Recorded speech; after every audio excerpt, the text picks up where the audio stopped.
نصلي ونسلم على رسوله الكريم أما بعد أعوذ بالله من الشيطان الرجيم بسم الله الرحمن الرحيم وإذ قال ربك للملائكة إني جاعل في الأرض خليفة صدق الله العظيم وصدق رسوله النبي الكريم الأمين قال الله تبارك وتعالى في شان حبيبي إن الله وملائكته يصلون على النبي يا أيها الذين آمنوا صلوا عليه وسلموا تسليما الصلاة والسلام عليك يا سيدي يا رسول الله وعلى آلك وصحابك يا سيدي يا حبيب الله الصلاة والسلام عليك يا سيدي يا رسول الله وعلى آلك وصحابك يا سيدي يا رحمة للعالمين۔ محترم سامعین و ناظرین، السلام علیکم ورحمۃ اللہ وبرکاتہ۔ ہم آپ کو اپنے یوٹیوب چینل ڈاکٹر فیض احمد چشتی اور فیس بک پیج ڈاکٹر فیض احمد چشتی پر خوش آمدید کہتے ہیں۔ آپ یہ ہمارے پروگرام یوٹیوب چینل اور فیس بک پیج پر دیکھتے رہتے ہیں اور دیکھ سکتے ہیں، اور آپ سب کا ہمارے ساتھ تعاون یہ ہوگا کہ پیج کو اور یوٹیوب چینل کو رپورٹ کی جاتی ہے۔ آپ کے کمنٹس، آپ کے لائکس اور آپ کا شیئر کرنا یہ ہمارے لیے سب سے بڑا تعاون ہوگا۔ اللہ تعالیٰ آپ سب کو جزائے خیر عطا فرمائے۔ بعدہ آج کا ہمارا پروگرام اور مختصر اس پر جو گفتگو ہوگی وہ حضرت سیدنا آدم صفی اللہ علیہ السلام کی ذات گرامی ہے۔ سیدنا آدم علیہ السلام پہلے انسان ہیں، اللہ رب العزت نے جنہیں تخلیق فرمایا، اور خلیفۃ اللہ ہیں، یعنی کہ اللہ کے خلیفہ ہیں، بنی نوع آدم کے جد امجد ہیں، اور ساری نسل انسانیت انہی سے آگے چلی۔ اللہ رب العزت نے سیدنا آدم علیہ السلام کے ذکر کو قرآن کریم کے متعدد پاروں کے اندر بیان فرمایا، متعدد آیات کے اندر ذکر ہوا، قرآن کریم کی متعدد صورتوں کے اندر سیدنا آدم علیہ السلام کا ذکر کثرت سے ہوا ہے۔ اللہ تعالیٰ نے ان کی تخلیق کے مرحلے سے لے کر خلافت اور پھر جنت سے زمین پر تشریف لے آنے تک سب تذکرہ قرآن کریم کے اندر فرمایا، اور مفسرین کرام نے اس پر تفصیلاً گفتگو کی احادیث مبارکہ کے اندر، اور پھر ان کی شروع کے اندر محدثین کرام نے بڑی تفصیل سے اس پر گفتگو فرمائی ہے۔ مکمل گفتگو تو نہیں، اسے مختصر وقت میں ہم سیدنا آدم علیہ السلام کا تذکرہ کریں گے۔ اللہ رب العزت نے ملائکہ سے ارشاد فرمایا، یعنی فرشتوں سے ارشاد فرمایا قرآن کریم کے اندر سورۃ البقرہ میں، کہ ارشاد باری تعالیٰ ہوا وَإِذْ قَالَ رَبُّكَ لِلْمَلَائِكَةِ إِنِّي جَاعِلٌ فِي الْأَرْضِ خَلِيفَةً، اور اے محبوب یاد کیجئے اس لمحے کو جب ہم نے فرشتوں سے کہا کہ ہم زمین میں خلیفہ بنانے والے ہیں۔ یہ اللہ رب العزت نے سب سے پہلے فرشتوں سے خطاب فرمایا اور انہیں ارشاد فرمایا کہ میں خلیفہ بنانے والا ہوں، جس پر قرآن کریم نے یہ بیان فرمایا کہ فرشتوں نے اللہ کی بارگاہ میں عرض کیا، اللہ آپ زمین میں ایسے کو کیوں بنانا چاہتے ہیں جو زمین میں دنگا و فساد کرے گا، قتل کرے گا، خون ریزی کرے گا؟ تو رب کریم نے فرمایا انی اعلم ما لا تعلمون، جو میں جانتا ہوں وہ تم نہیں جانتے ہو۔ یہاں بے شمار حکمتیں مفسرین کرام نے بیان فرمائی، اس تفصیل میں ہم نہیں جاتے، صرف چند جو اہم باتیں ہیں سیدنا آدم علیہ السلام کے متعلق، ان کے تعارف کے متعلق وہ ہم عرض کر دیتے ہیں کہ سیدنا آدم علیہ السلام کو جب اللہ رب العزت نے تخلیق فرمایا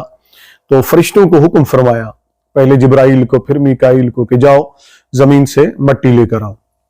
حضرت جبرائیل امین آئے زمین سے مٹی لینے، تو وہ زمین کی آہ و بکا کے بعد واپس لوٹ گئے۔ پھر میکائیل علیہ السلام آئے، وہ بھی واپس لوٹ گئے۔ بالآخر رب کریم نے حضرت عزرائیل علیہ السلام کو بھیجا، اور وہ آئے اور زمین سے مٹھی بھر مٹی لی، زمین آہ و بکا کرتی رہی، مگر عزرائیل علیہ السلام نے کہا کہ میں تیری آہ و بکا پر اللہ کے حکم کو ٹال نہیں سکتا، اللہ کے حکم کے اوپر میں عمل کروں گا۔ یوں انہوں نے مٹی لی، اور اس مٹی کے متعلق یہ لکھا کہ زمین کا جو ذرہ ذرہ تھا اس میں سے سیدنا آدم علیہ السلام کے جسم اقدس کے لیے مٹی لی گئی۔ بعض کتب میں یہ بھی لکھا ہے کہ حضرت عزرائیل علیہ السلام نے جب زمین پر یوں مٹھی رکھی تو زمین کی اوپر کی کھال اکٹھی ہو کر ذرہ ذرہ ان کی مٹھی میں آ گیا، اور وہ لے کر اللہ رب العزت کی بارگاہ میں حاضر ہوئی۔ یوں اللہ رب العزت نے اس مٹی کا تذکرہ فرمایا قرآن کریم کے اندر کہ ہم نے انسان کو کیسے بنایا، پھر اس کو کیسے وجود بخشا، وہ تخلیق کیسے ہوئی، وہ سارا تذکرہ موجود ہے۔ یہاں آدم علیہ السلام کی جسم اقدس کو جو تیار کیا گیا، اس کے بارے میں جو پہلا ذکر ہے وہ یہ ہے، تفاسیر کے اندر ملتا ہے کہ سیدنا آدم علیہ السلام کے جسم مبارک کے لیے جو مٹی تیار کی گئی اسے طائف اور مکہ کے درمیانی مقام کے اوپر ایک جگہ ہے، وہاں پر اسے رکھا گیا، اور جب وہ کھنکتی مٹی بن گئی، سوکھ گئی، اور اس میں سے ہوائیں گزرتی تو کھٹکنے کی آواز آتی تھی، تو اس کے بعد اس جسم کو لے کر آسمانوں پر لے جایا گیا، رب العزت کی بارگاہ میں پیش کیا گیا عرش معلیٰ کے نیچے۔ تو وہاں پر اللہ رب العزت نے جب آدم علیہ السلام کے اندر روح پھونکی،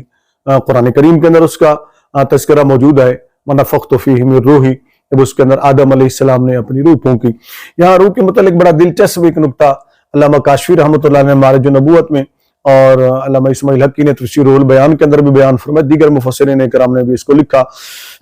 کہ جب اللہ تعالیٰ نے اس روح کو حکم دیا کہ داخل ہو جا، تو وہ نتنوں سے جب داخل ہونے لگی اس مجسمے کے اندر تو واپس لوٹ گئی۔ پھر اللہ رب العزت نے حکم فرمایا کیوں نہیں تو داخل ہوئی، تو اس نے عرض کیا مولا اندر تو اندھیرا ہے، پھر رب تبارک و تعالیٰ نے فرمایا۔ اس طرح پھر اللہ رب العزت نے نبی کریم صلی اللہ علیہ وسلم کے نور مبارک کو آدم علیہ السلام کی پشت میں رکھا یا پیشانی میں رکھا، جس سے ان کے اندر روشنی ہوئی، اس نور کو دیکھ کر وہ روح اس جسم کے اندر داخل ہو گئی۔ یہاں کافی ساری باتیں موجود ہیں، ان کو چھوڑتے ہوئے ہم چلتے ہیں سیدنا آدم علیہ السلام کی۔ جب جسم اقدس کے اندر روح کو ڈال دیا گیا تو آدم علیہ السلام نے آنکھ کھولی، اور سب سے پہلی نگاہ ان کی جو عرش پر پڑی تو انہوں نے عرش کے پایوں پر لکھا ہوا دیکھا، لا الہ الا اللہ محمد الرسول اللہ۔ یوں آدم علیہ السلام کی وہاں سے یعنی پہلے انسان کی زندگی کا آغاز ہوا۔ اور یہاں قرآن کریم نے یہ بھی بیان فرمایا کہ رب کریم نے پھر فرشتوں کو حکم فرمایا کہ آدم علیہ السلام کو سجدہ کرو، وَإِذْ قَالَ الْمَلَائِكَةُ اسْجُدُوا لِآدَمَ فَسَجَدُوا إِلَّا إِبْلِيسَ۔ اللہ رب العزت نے جب فرشتوں کو حکم فرمایا کہ آدم علیہ السلام کو سجدہ کرو تو تمام فرشتوں نے سجدہ کیا سوائے ابلیس کے، وہ اکڑ گیا۔ اور قرآن کریم کی دیگر سورتوں کے اندر بھی اس کا تذکرہ ہوا، سورۃ البقرہ میں بھی اس کا ذکر ہوا۔ تو جب اس نے تکبر کیا، اڑ گیا، اکڑ گیا، غرور کیا اس نے، تو اللہ رب العزت نے اس سے پوچھا، فرمایا کہ تجھے کس چیز نے منع کیا تھا کہ تو آدم علیہ السلام کو سجدہ نہ کرے جبکہ ہمارا حکم تھا؟ تو اس نے جو دلیل دی تھی، یعنی ابلیس نے جو دلیل دی وہ بڑی قابل غور ہے، قرآن کریم کے اندر اس کا تذکرہ موجود ہے۔ اس نے کہا کہ انا خیر منہ خلقتنی من نار وخلقتہ من طین، کہ میں اس سے بہتر ہوں اس لیے کہ تو نے مجھے آگ سے بنایا اور اسے مٹی سے بنایا۔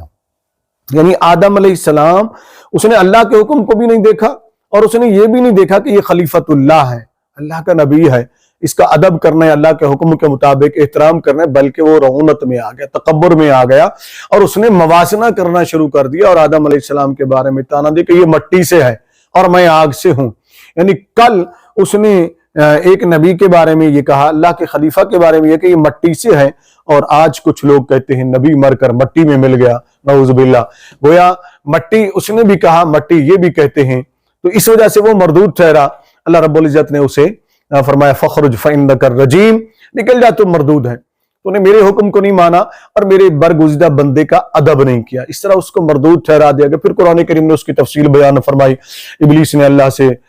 سوال کیے، گزارشات کی کہ میری عبادات کا کیا ہوگا، مجھے یہ دے دے، مجھے یہ دے دے۔ پھر اللہ رب العزت نے اس کی عبادات کا انعام اسے عطا فرما دے دیا۔ اس نے قیامت تک کی زندگی کی مہلت بھی مانگی، قوت بھی مانگی، لوگوں کو گمراہ کرنے کے لیے طاقت بھی اس نے مانگی، تو اللہ تعالیٰ نے ساری طاقتیں اس کو عطا فرما دی۔ ذرا یہاں غور کریں کہ یہ گمراہی کا جو منبع ہے وہ ابلیس ہے۔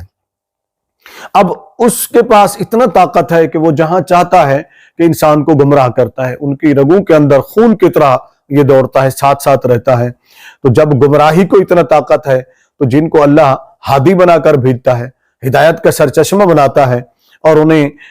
لوگوں کا رہنما بنا کر بھیجتا ہے، کہ اللہ رب العزت انہیں کوئی قوت عطا نہیں فرماتا؟ حیرانگی ہوتی ہے ان لوگوں پر کہ جو ایک گمراہ کی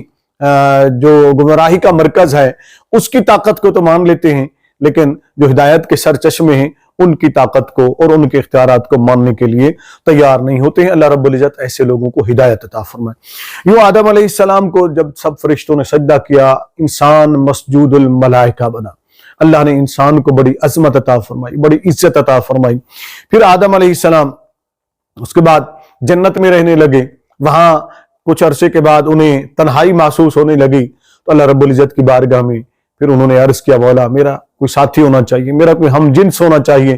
جس سے میں باتیں کر سکوں، جس سے میں گفتگو کر سکوں، جو میرا ہم جنس ہو اور میری بات کو سمجھے، میں اس کی بات کو سمجھوں۔ تو یوں اللہ رب العزت نے آدم علیہ السلام کی بائیں پسلی سے حضرت حوا سلام اللہ علیہا کو پیدا فرمایا۔ تو یوں آدم علیہ السلام کی پسلی سے یعنی حضرت اما حوا پیدا ہوئی۔ جب پسلی سے پیدا ہوئی تو یہاں ایک حدیث پاک کا مفہوم سماعت فرما لیں۔ نبی کریم صلی اللہ علیہ وسلم نے ارشاد فرمایا کہ عورت کو اللہ نے آدم کی پسلی سے پیدا کیا، اور پسلی ٹیڑھی ہوتی ہے، یوں خمدار ہوتی ہے۔ فرمایا اگر اس پسلی کو سیدھا کرنے کی کوشش کرو گے تو یہ پسلی ٹوٹ جائے گی۔ گویا نبی کریم صلی اللہ علیہ وسلم نے اپنے گھر کا سسٹم بہترین انداز میں چلانے کا ایک فلسفہ عطا فرما دیا کہ عورت کو اپنی مرضی کے مطابق سیدھا کرنے کی کوشش مت کرو۔ ہاں وہ شرعی نظام، شرعی احکام ایک الگ چیز ہے، لیکن یہ فلسفہ سمجھا دیا کہ کچھ اپنی باتیں منواؤ، کچھ عورت کی باتیں مانو۔ جس طرح وہ پسلی ٹیڑھی ہوتی ہے اسی طرح اس کے ساتھ اگر تم گھل کر رہو گے تو تمہاری زندگی بڑی اچھی گزرے گی۔ یہ نبی کریم صلی اللہ علیہ وسلم نے بہترین سبق دیا اپنی امت کو۔ تو آدم علیہ السلام، حضرت اما حوا جب پیدا ہوئی، اللہ رب العزت نے ان کی پسلی سے ان کو پیدا فرما دیا، تخلیق فرما دیا، تو پھر آدم علیہ السلام کا ان کے ساتھ نکاح کر دیا۔ جب وہ ان کی طرف مائل ہوئے، ان سے بات چیت ہوئی، تو پھر اللہ تعالیٰ نے ان کا نکاح فرما دیا۔ یہاں چھوٹی سی بات ذہن میں رکھ لیں کہ آدم علیہ السلام اور اما حوا کا نکاح اللہ رب العزت نے پڑھایا تو اس کا حق مہر جو مقرر ہوا وہ نبی کریم صلی اللہ علیہ وسلم پر درود پاک پڑھنا مقرر ہوا۔ اس کی متعدد تعداد مختلف کتب کے اندر ملتی ہیں، ہم اس کی طرف بھی نہیں جاتے۔ صرف اتنا ذہن میں رکھ لیں کہ ہمارے جد امجد اور ہماری جدہ یعنی حضرت آدم علیہ السلام اور حضرت اما حوا سلام اللہ علیہا، ان کے نکاح کا جو حق مہر ہے وہ ہمارے نبی صلی اللہ علیہ وآلہ وسلم پر درود و سلام پڑھنا ہے۔ زندگی گزرتی رہی، آدم علیہ السلام کو اللہ رب العزت نے فرمایا جنت کی تمام نعمتوں سے تم لطف اندوز ہو سکتے ہو، ان سے فائدہ بھی اٹھا سکتے ہو، صرف ایک جسے شجر قرار دیا گیا اس کے قریب نہیں جانا۔ تو مفسرین کرام نے لکھا کہ وہ گندم کا پھل تھا، گندم کا پودا تھا، اللہ نے فرمایا اس کے قریب نہ جانا۔ تو اما حوا نے خواہش کا اظہار کیا، بعد نے کہا کہ ابلیس نے اما حوا کو کہا کہ یہ پھل کھاؤ گی تو جنت سے کبھی نہیں نکلو گی۔ اس بات کو بھی چھوڑتے ہوئے آدم علیہ السلام نے ان کے کہنے کے اوپر اس سے پھل لے لیا، اور ان دونوں نے جب کھایا تو رب کریم نے آدم علیہ السلام سے فرمایا کہ تو نے میری بات نہیں مانی اور تو نے وہ پھل کھا لیا جس سے میں نے منع فرمایا تھا، لہذا میں تمہیں جنت سے نیچے زمین پر بھیج رہا ہوں، کل نہبتو، یعنی کہ میں تمہیں زمین پر بھیج رہا ہوں۔ آدم علیہ السلام کو یہ زمین پر بھیج دیا گیا۔ اب ان دونوں کو الگ الگ بھیجا گیا۔ حضرت آدم علیہ السلام کو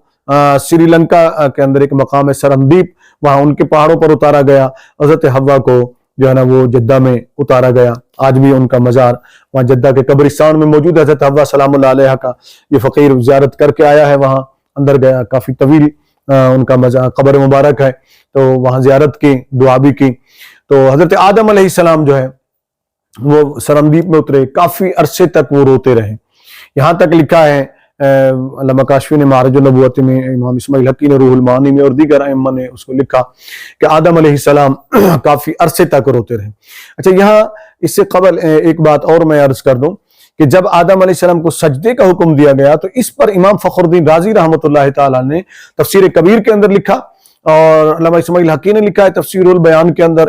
اور اس طریقے سے علامہ کاشفی نے لکھا معرج النبوت کے اندر، دیگر علماء کرام نے اپنی اپنی کتب کے اندر لکھا کہ وہ سجدہ ایک تو عظمت انسان کے لیے بھی تھا، انسان کی عظمت جو اللہ کا خلیفہ تھا اس کا مقام بتایا جائے فرشتوں کو، اور دوسرا وہ فرماتے ہیں مین جو چیز تھی وہ یہ تھی کہ آدم علیہ السلام کی پشت میں چونکہ نور مصطفیٰ صلی اللہ علیہ وآلہ وسلم امانت کے طور پر ودیت فرمایا گیا، تو اللہ رب العزت نے اس نور محمدی کے احترام میں فرشتوں کو سجدہ کرنے کا حکم دیا۔ تو اس طرح وہاں بھی نور محمدی کا ادب اور احترام مد نظر تھا۔ اب یہاں پھر آتے ہیں ہم، آدم علیہ السلام اتنا عرصہ روتے رہے، مفسرین کرام نے لکھا کوئی 300 سال، 350 سال تک آدم علیہ السلام روتے رہے، یہاں اتنا روئے کہ آپ کے آنسوں سے نیچے زمین کے اوپر نالیاں بن گئی، اور اس میں سے اتنا آنسو بہتے آپ کے کہ پرندے اس سے پانی پیا کرتے، چرندے اس سے پانی پیتے، اور آدم علیہ السلام کا قد